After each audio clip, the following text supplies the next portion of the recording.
Okay, once again, welcome to the second session of today class. So I'm finding new guys are coming and in this second session. बेरोमल आप कहाँ थे first session में?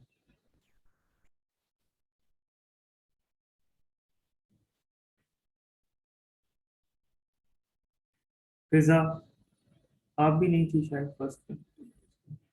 अजमत अली कैसे हैं आप? ठीक है.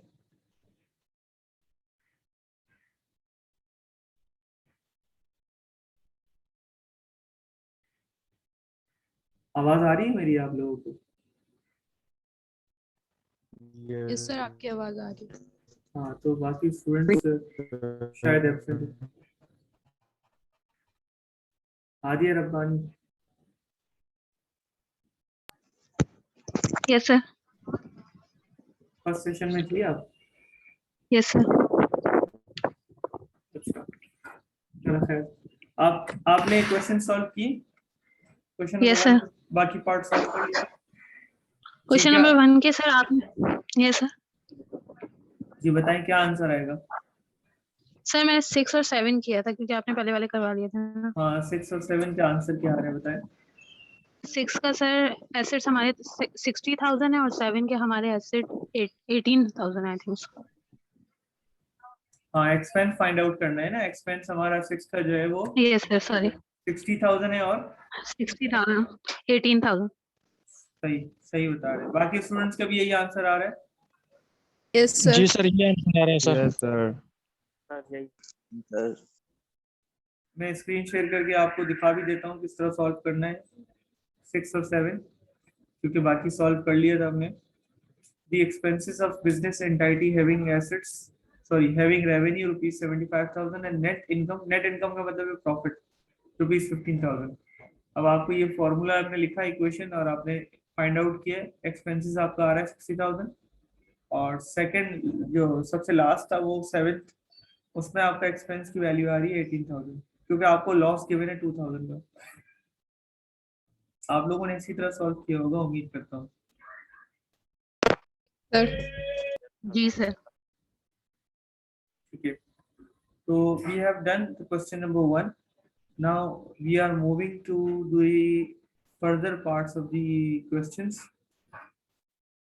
Let me check क्या आपके पास क्या चीजें.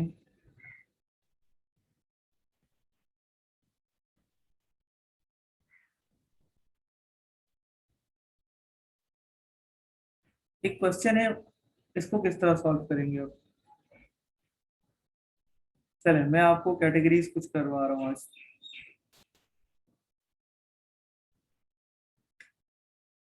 क्या आपके सामने स्क्रीन पे कुछ नजर आ रहा है? कुछ एरो नजर आ रहे हैं. ये क्या बता रहे हैं?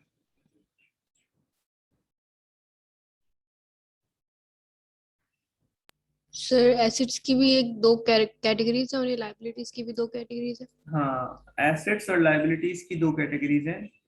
इसी तरह ओनर इक्विटी, इक्विटी हो गई, रेवेन्यू हो गया, एक्सपेंस हो गया, उनकी कोई कैटेगरी नहीं. एसेट्स की फर्दर दो कैटेगरी है आपके पास. Current assets and non current assets, इसको हम फिक्स एसेट्स भी कहते हैं. फिक्स एसेट्स का मतलब है नॉन करंट एसेट्स और नॉन करंट एसेट्स के मीनिंग है लॉन्ग लाइफ और करंट एसेट्स का मतलब है शॉर्ट टर्म लाइफ. यानी वो एसेट्स जिसकी लाइफ 1 साल के अंदर अंदर खत्म हो जाए या जिसकी लाइफ 1 साल के अंदर अंदर हो, वो कहलाते हैं शॉर्ट टर्म लाइफ एसेट्स या करंट एसेट्स कहलाते हैं. उसको करंट एसेट्स कहते हैं. और नॉन करंट एसेट्स या फिक्स्ड एसेट्स वो एसेट्स होते हैं जिनकी लाइफ 1 साल से ज्यादा होती है. 2 साल, 5 साल, 15 साल, 10 साल, 30 साल. लाइक एग्जाम्पल के तौर पर मैंने करंट एसेट्स में लिखा हुआ है जो आपके ऑफिस में कैश रखा हुआ है, वो जो आपका बैंक बैलेंस है, वो जो आपका ट्रेड रिसीवेबल है, वो ये सारे करंट एसेट्स की कैटेगरीज में आते हैं. नॉन करंट एसेट्स की कैटेगरीज में आपके पास आते हैं मशीनरीज हो गई, लैंड है, बिल्डिंग है, टूल्स है, व्हीकल्स हैं. ये सारे वो एसेट्स हैं जिनकी लाइफ मोर देन 1 ईयर होती है, लाइक 5 ईयर, 10 ईयर्स, 20 ईयर्स. ठीक है ना. इसी तरह लाइबिलिटीज की भी दो कैटेगरीज हैं. Short term liabilities, short term obligations, जिसको हम कहते हैं करंट लाइबिलिटीज, और दूसरी है लॉन्ग टर्म लाइबिलिटीज जिनकी लाइफ होती है more than 1 year. Short term liabilities की एग्जांपल्स मैं आपके सामने लिख देता हूं। ट्रेड पेएबल,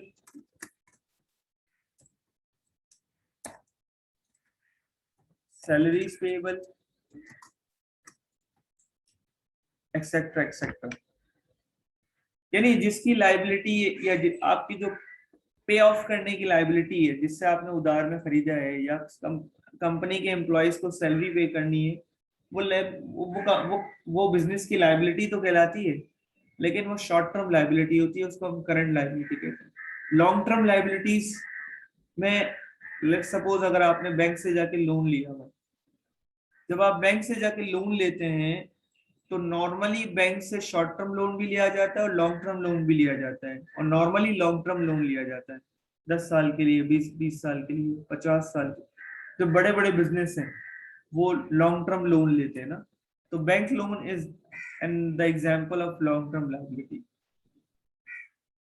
इसकी अगर यहाँ आपको फर्दर कैटेगरीज देखनी है तो आपके सामने यहाँ नजर आ रही है स्क्रीन पर। So we have further two categories of assets, current assets and non-current assets. Current assets are short-term assets in which there are a lot of titles comes under the heading of current assets. चाहे वो current assets हो या non-current assets हो, या हमने तमाम पढ़ लिए।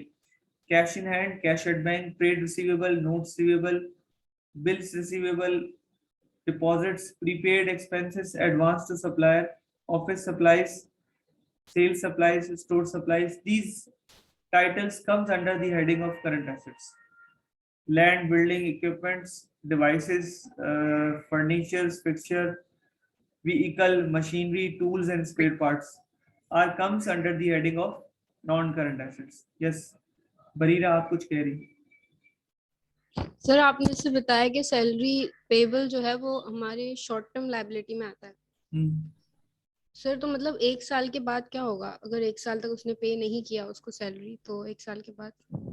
देखिए नॉर्मली मिसाल एग्जांपल देता हूँ, कोई ऐसी चीज जिसको आप 1 साल से ज्यादा इस्तेमाल कर लेते हैं या 1 साल तक आपकी 1 साल से ज्यादा आपके ऊपर एक लाइबिलिटी हो जाती है, तो नॉर्मली उसकी नेचर तो 1 साल नहीं है ना। अगर आप उसको एक्सटेंड कर रहे हैं तो उसको आप नॉन करंट में लेकर आ रहे हैं, लेकिन नॉर्मली उसकी नेचर क्या है, वो शॉर्ट टर्म लाइबिलिटी है।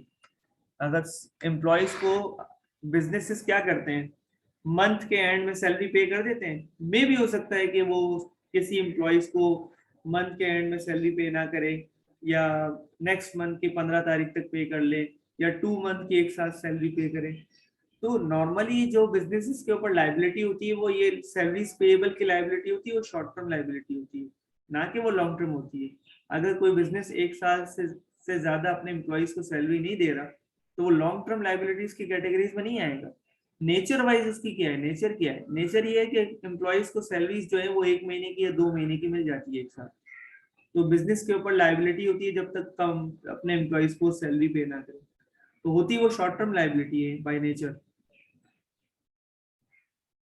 इसी तरह हम एग्जांपल ले सकते हैं। लेट्स सपोज ये करंट एसेट्स में आपको नजर आ रहे हैं ऑफिस सप्लाईज। ऑफिस सप्लाईज का मतलब है स्टेशनरी आइटम्स। अब स्टेशनरी आइटम्स में कुछ स्टेशनरी आइटम्स ऐसे हैं जिसकी लाइफ बहुत ज्यादा होती है, लेकिन नेचर बाय नेचर अगर हम देखें तो ऑफिस सप्लाईज की नेचर जो होती है वो शॉर्ट टर्म एसेट्स की होती है, मतलब उसकी लाइफ 1 साल से ज्यादा नहीं होती नॉर्मली चीजें जो इस्तेमाल हो रही होती है। अगर नॉन एसेट्स की कैटेगरीज देखें, जैसे लैंड है, बिल्डिंग है, इक्विपमेंट्स हैं, इलेक्ट्रॉनिक आइटम्स हैं, अप्लायंसेज हैं, फर्नीचर है, फिक्सचर है, व्हीकल है, मशीनरी है, टूल्स हैं, स्पेयर पार्ट्स हैं, इनकी लाइफ नॉर्मली लाइफ ज्यादा होती है। नेचर बाय नेचर इनकी लाइफ 1 साल से ज्यादा है, 2 साल से ज्यादा होती है, तो उसको नॉन करंट एसेट्स कैटेगरीज में रखा गया। इसी तरह most of the liabilities are current liabilities except few things, like आपने अगर कहीं से बैंक से जाके लॉन्ग टर्म लोन लिया हुआ है या मॉर्गेज पेएबल, मॉर्गेज का मतलब है कोई चीज गिरवी रखवा के किसी से लोन लिया हुआ है, यानी आपने कोई लंबे अरसे के लिए उधार लिया हुआ है, 10 साल के लिए, 5 साल के लिए बैंक से लिया हुआ है, किसी इदारे से लिया हुआ है, तो वो लॉन्ग टर्म लाइबिलिटी में आती है। Otherwise most of the liability comes under the heading of current liabilities.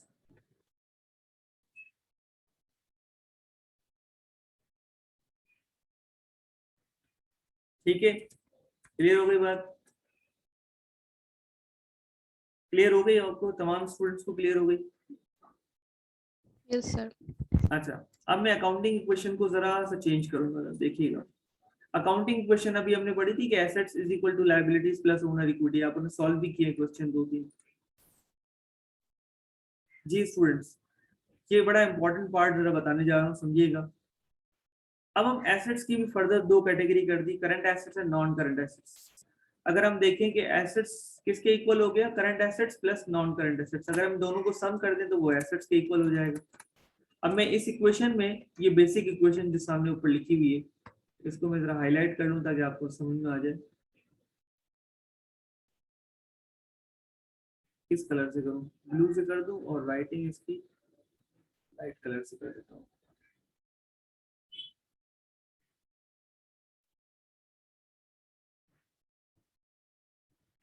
ये क्या हो गया?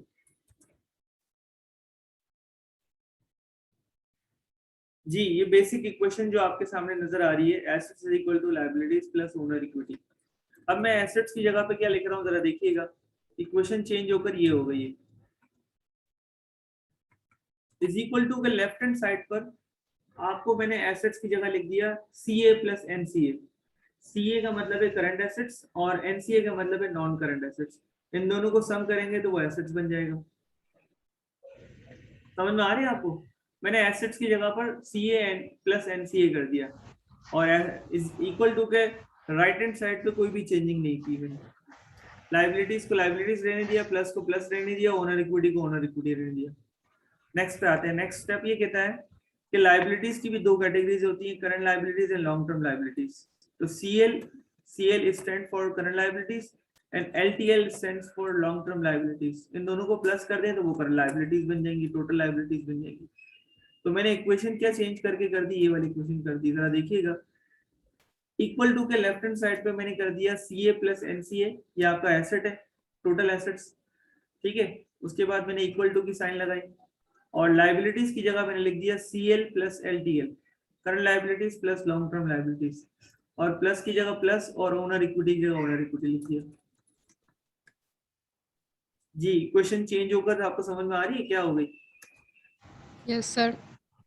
How many of you have understand this equation? समझ गए सर। पहुंच गए ना? जी मासूमा,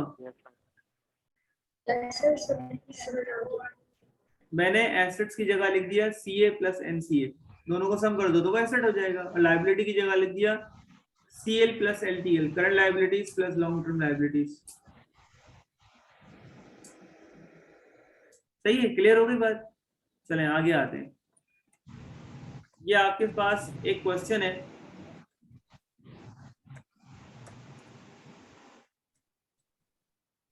इक्वेशन सामने रखता हूं ताकि आपको कंफ्यूजन ना हो।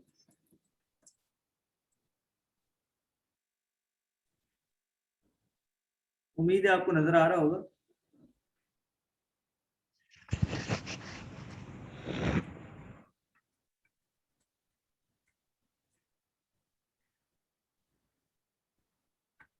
जी, अब आपके सामने इक्वेशंस चेंज करके मैंने लिख दिए। ये क्वेश्चन है, क्वेश्चन नंबर 3 है। इसमें आपको क्या करना है, करंट एसेट्स गिवन है 45,000 के, लॉन्ग टर्म लाइबिलिटीज गिवन है 4,000, टोटल लाइबिलिटीज गिवन है, total liabilities the sum of current liabilities plus long term liabilities. Current liabilities और लॉन्ग टर्म लाइबिलिटीज को प्लस कर दे, टोटल लाइबिलिटीज आ जाएगी। ओनर इक्विटी गिवन है आपको 85,000 की, नॉन करंट एसेट्स आपको फाइंड आउट करना है, टोटल एसेट्स भी फाइंड आउट करना है और करंट लाइबिलिटीज भी फाइंड आउट करनी है। कर सकते हैं फाइंड आउट? Yes sir. जी, देखिए मैं सॉल्व करके बता देता हूँ आपको। ये वाला क्वेश्चन सॉल्व करके बता देता हूँ, क्वेश्चन नंबर 3।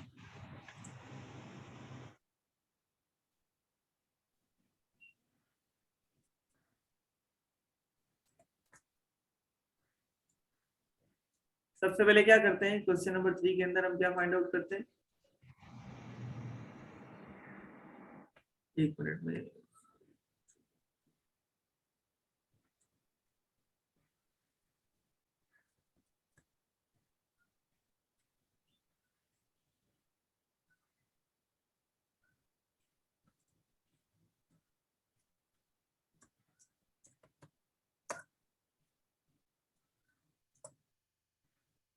ये क्वेश्चन नंबर 3 मैंने सॉल्व किया हुआ, जरा देखिएगा students.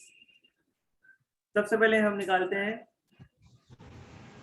Current liabilities find out करते हैं। ठीक है, ये missing value current liabilities missing है ना, ये फाइंड आउट करते हैं।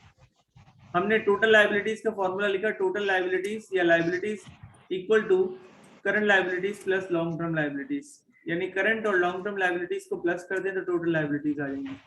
टोटल लायबिलिटीज आपको क्वेश्चन में गिवन है 78,000 की, लिख दी 78,000 इक्वल टू का इक्वल टू करंट लायबिलिटीज आपको फाइंड आउट करनी है, प्लस का प्लस, और लॉन्ग टर्म लायबिलिटीज 4,000 गिवन है आपको क्वेश्चन में।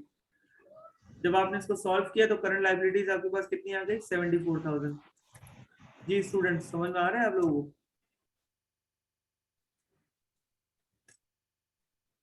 करंट लायबिलिटीज 74,000 की आ गई। अच्छा, अब सेकंड स्टेप की तरफ चलते हैं। सेकंड स्टेप में हमारे पास क्या करना है, सेकंड स्टेप में हम टोटल एसेट्स फाइंड आउट कर लेते हैं। टोटल एसेट्स कर लें। टोटल एसेट्स के लिए हम ये वाला इक्वेशन लिखते हैं, सिंपल वाली equation, assets is equal to liabilities plus owner equity. अब आपको टोटल एसेट्स गिवन है क्वेश्चन में,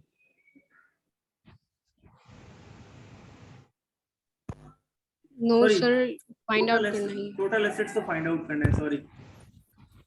अब सिंपल इक्वेशन आपने लिखी, आपके पास ओनर इक्विटी गिवन है, यस ओनर इक्विटी गिवन है, और लॉन्ग टोटल लायबिलिटी भी गिवन है 78,000।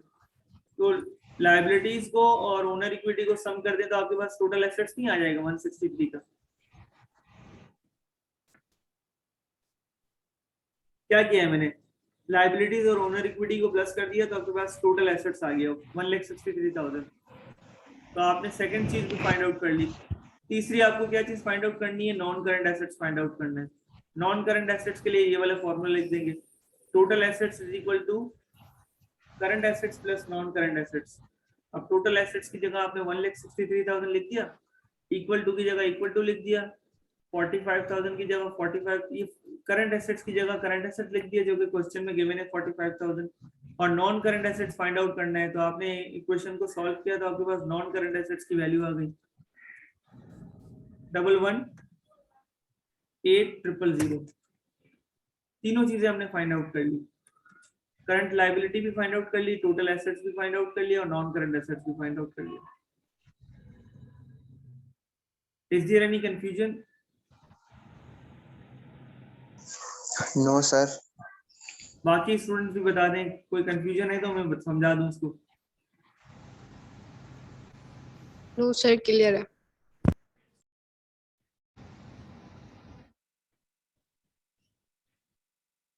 अच्छा चलें आगे चलते हैं।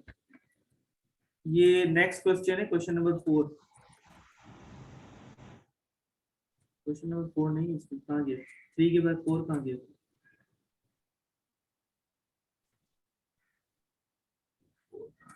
ठीक है बात,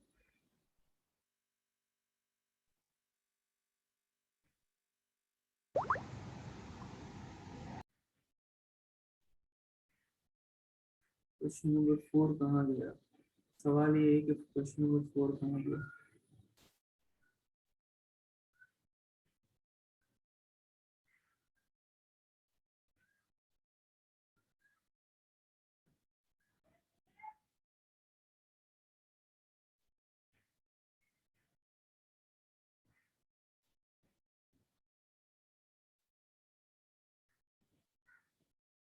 क्वेश्चन नंबर 4 कहाँ गया?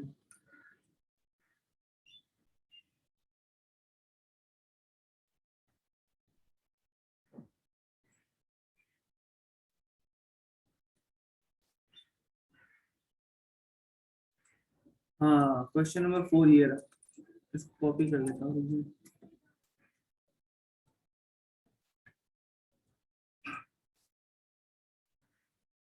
जी क्वेश्चन नंबर 4 हमारे पास क्या क्या गिवन है,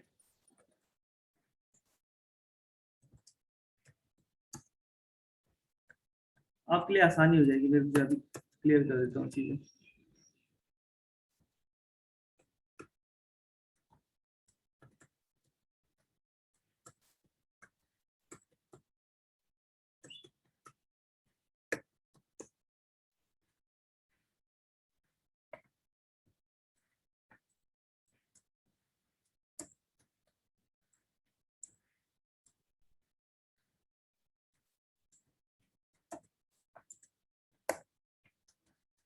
जी क्वेश्चन नंबर 4 आप किस तरह सॉल्व करेंगे, जल्दी से सॉल्व करें क्विकली स्टूडेंट।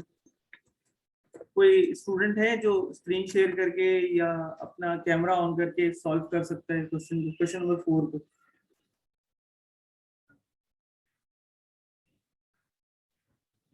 कोई स्टूडेंट क्वेश्चन नंबर 4 को सॉल्व करने के लिए अपनी स्क्रीन शेयर कर सकता है। जी स्टूडेंट्स, मैं आप लोगों से पूछ रहा हूँ।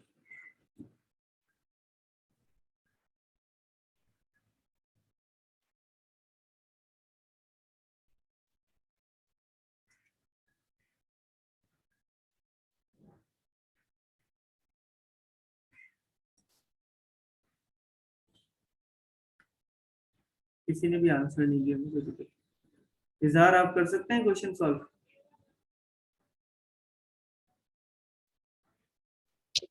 तो सर मैं असल में एक भी बहुत को जा रहा हूँ, इस वजह से अभी मैं मोहम्मद अदील।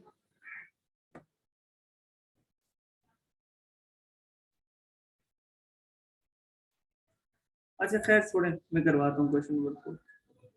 क्वेश्चन नंबर 4 में हमें क्या फाइंड आउट करना है। क्वेश्चन नंबर 4 पे बेसिकली हमें 4 चीजें फाइंड आउट करनी है। देखिए मिसिंग वैल्यू तो 3 पर है, लॉन्ग टर्म लायबिलिटी मिसिंग है, टोटल एसेट्स मिसिंग है और ओनर इक्विटी मिसिंग है, और एक और चीज मिसिंग है, ये भी तो मिसिंग है, current liability which is 30% of total liability. तो हमें काम करते हैं, सॉल्व करते हैं। सबसे पहले करंट लायबिलिटीज फाइंड आउट करते हैं।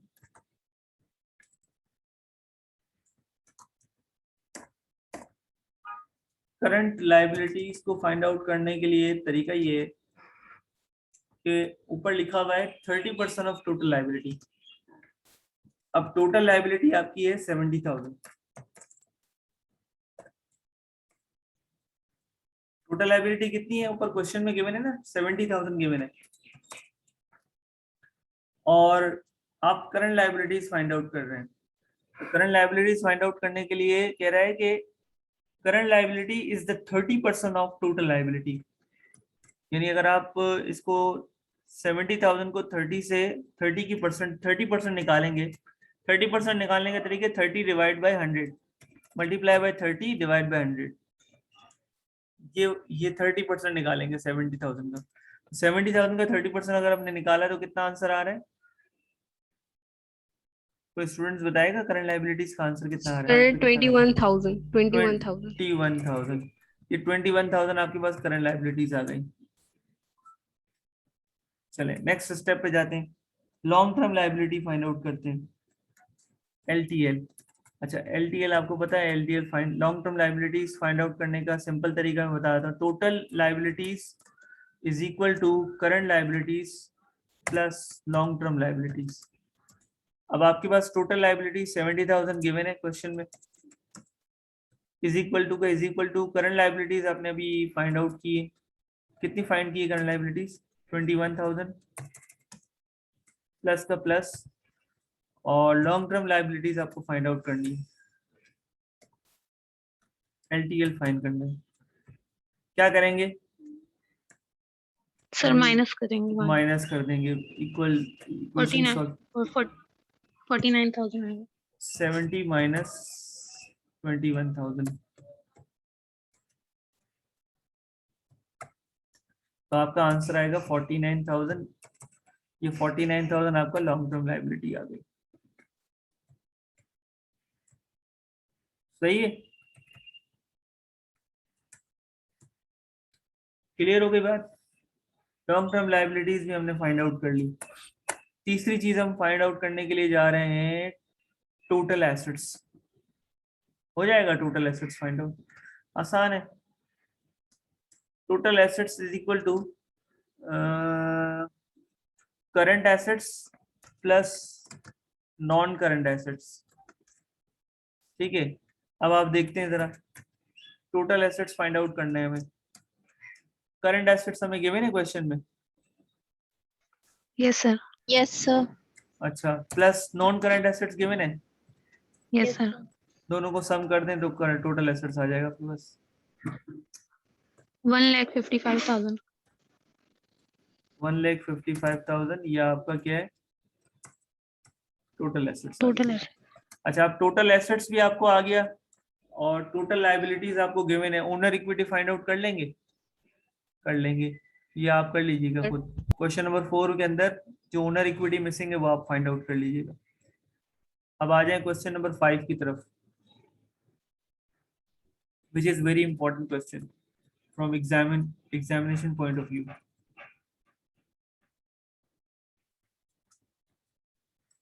क्वेश्चन नंबर 5 में जरा देखिएगा कि fix assets, sorry fix assets का वर्ड में चेंज कर देता हूँ, ये फिक्स एसेट्स कहते हैं नॉन करंट एसेट्स को, ताकि आपको आसानी हो जाए। अच्छा, अब नॉन करंट एसेट्स गिवन है आपको 45,000।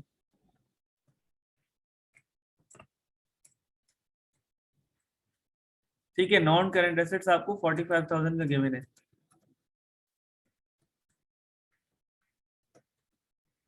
आपको लॉन्ग टर्म लायबिलिटी 40% गिवन है, 40% ऑफ टोटल डेट्स। अब ये टोटल डेट्स किस बला का नाम है? टोटल डेट्स का मतलब है टोटल लायबिलिटीज। ठीक है, मैं लिख देता हूँ, टोटल लायबिलिटीज लिख देता हूँ आपके लिए आसानी हो जाए।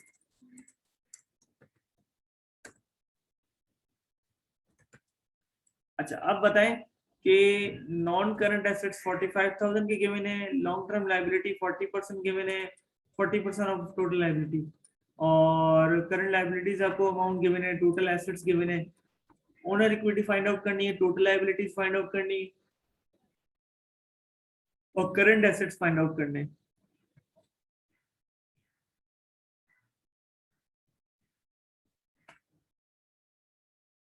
सबसे पहले हम करंट एसेट्स फाइंड आउट करते हैं easily. Current assets find out करने का आसान तरीका है, ये नीचे सॉल्व किया हुआ करंट एसेट्स देखिएगा, 53,000 को सॉल्व किया हुआ है करंट एसेट्स। 3 स्टेप्स में मैंने सॉल्व किया है करंट एसेट्स। जी, कोई कंफ्यूजन तो नहीं है करंट एसेट्स में?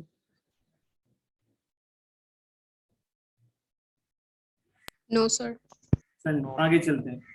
दूसरे नंबर पे मैंने फाइंड आउट करने के लिए, देखिए मैंने क्या किया, ये जो लॉन्ग टर्म लायबिलिटी है ना, ये फाइंड आउट करते हैं हम, 40% ऑफ टोटल लायबिलिटी। अब आपको टोटल लायबिलिटी तो गिवन नहीं है, टोटल लायबिलिटी अगर गिवन होती तो आप 40% इजीली कैलकुलेट कर लेते। क्या करेंगे, कोई बताएगा स्टूडेंट? देखिए टोटल लायबिलिटी है ना, वो लॉन्ग टर्म लायबिलिटी और करंट लायबिलिटी को सम करते हैं तो टोटल लायबिलिटी आती है। या आपको सबको पता है? Yes sir. इधर से एक मिनट,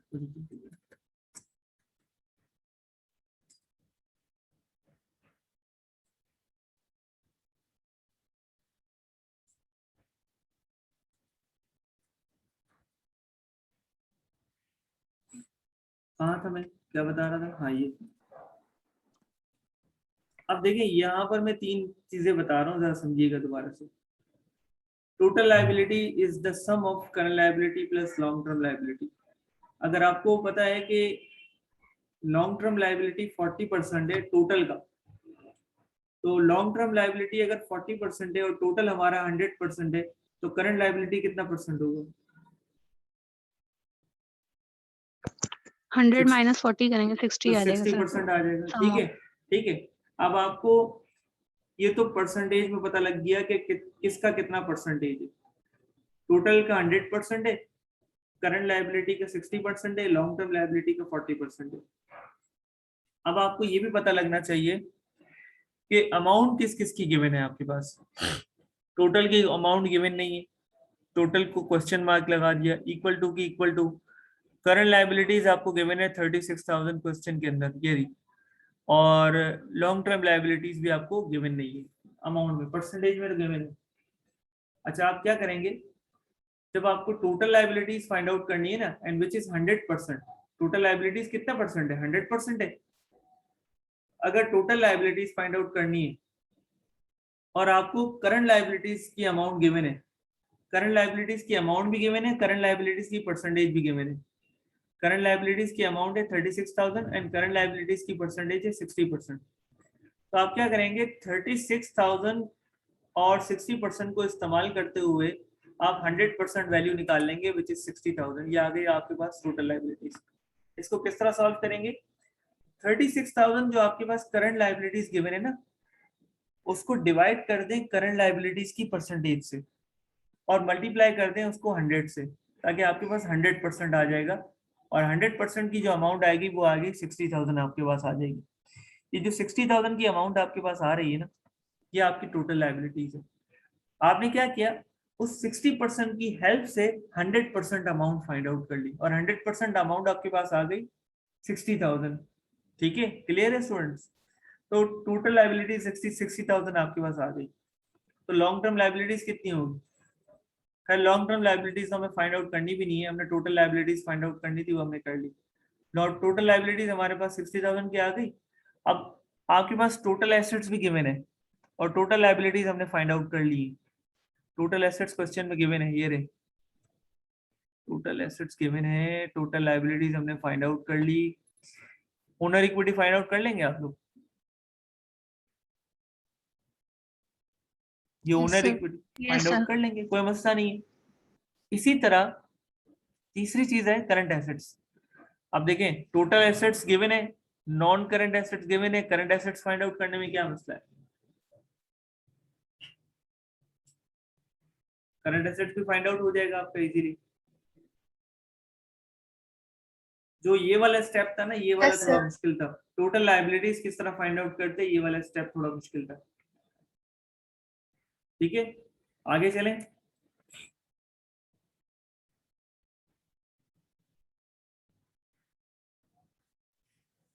हाँ आगे चलते हैं।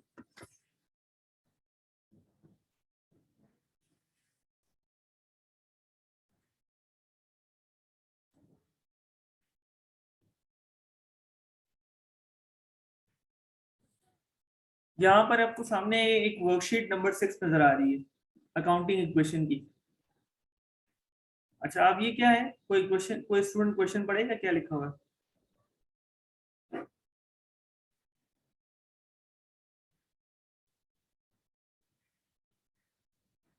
जल्दी से पढ़े कोई student. You have obtain the following data, आगे पढ़े student. From the accounting records of हाँ पढ़े। From the accounting records of Ideal Company at December 31st, 1989.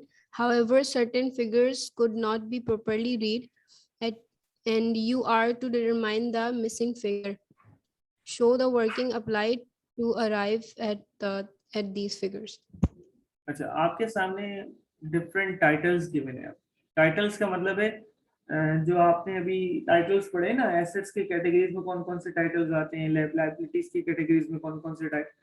तो आपके सामने कुछ टाइटल्स गिवन है, अकाउंट्स पेबल और उसके साथ अमाउंट लिखी हुई है, अकाउंट्स रिसीवेबल और ये अकाउंट्स पेबल है, ट्रेड रिसीवेबल और ट्रेड पेबल है, is another name of accounts payable. Accounts payable का मतलब है ट्रेड पेबल और अकाउंट्स रिसीवेबल का मतलब है ट्रेड रिसीवेबल। अच्छा bank loan payable, building, cash, furniture, prize bonds, office supplies, prepaid insurance, total assets, total liabilities missing है, owner equities missing है। अब आपको ये जो चार चीजें मिसिंग, सॉरी 3 चीजें मिसिंग है, वो फाइंड आउट करनी है। Can you find out, can you find out it? जी कितने स्टूडेंट्स फाइंड आउट कर सकते हैं इसको? क्या मैं स्क्रीनशॉट ले लूं उसका, आपके अटेंडेंस का, या आप ले लीजिएगा मेरे क्लास की? सीआर मौजूद नहीं है इस वक्त है? Yes sir. जी सर जी ये क्वेश्चन सॉल्व हो जाएगा आपसे या मैं करवाऊं?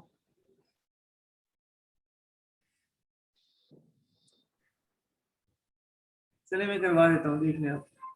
फिर इसके बाद हम 5 मिनट का ब्रेक लेंगे, फिर थर्ड सेशन की तरफ जाएंगे। सबसे पहले हम निकालते हैं इस क्वेश्चन के अंदर क्या चीज थी। सबसे पहले हम फाइंड आउट करते हैं टोटल लायबिलिटीज को। ठीक है, अब आपको देखना है कि इस पूरे क्वेश्चन के अंदर लायबिलिटीज कौन कौन सी हैं। अकाउंट्स पेबल लायबिलिटी है, बैंक लोन आपकी लायबिलिटी है, 2 चीजें ही हैं और कोई लायबिलिटी भी नहीं आ रही है। रिसीवेबल एसेट है, बिल्डिंग एसेट है, कैश आपका एसेट है, फर्नीचर एसेट है, प्राइस बॉन्ड्स एसेट्स हैं, ऑफिस सप्लाईज एसेट है, प्रीपेड आपका एसेट है, सारी चीजें एसेट से गिवन है। लाइबिलिटीज आपकी दो ही गिवन है, accounts payable and bank loan. इन दोनों को सम कर दें तो आपके पास टोटल लाइबिलिटीज आ जाएगी। टोटल लाइबिलिटीज फाइंड आउट करना कोई बड़ी बात नहीं है, ठीक है। तो देखिएगा यहाँ पर अकाउंट्स पेबल और बैंक लोन, इन दोनों को मैंने सम किया। मैं इसको सही प्रॉपर समझा देता हूँ। हाँ, ये रहा accounts payable and bank loan, दोनों को मैंने सम किया, टोटल किया, तो टोटल लाइबिलिटीज आ गई विच इज 21,830। सही, क्लियर हो गया स्टूडेंट्स? अच्छा, उसके बाद आपकी ओनर इक्विटी फाइंड आउट करनी है। Total owner equity find out करने का पता है आपको तरीका। टोटल एसेट्स गिवन है, टोटल लायबिलिटीज आपने फाइंड आउट कर ली, तो ओनर इक्विटी फाइंड आउट करना क्या मुश्किल बात है। यहाँ देखिएगा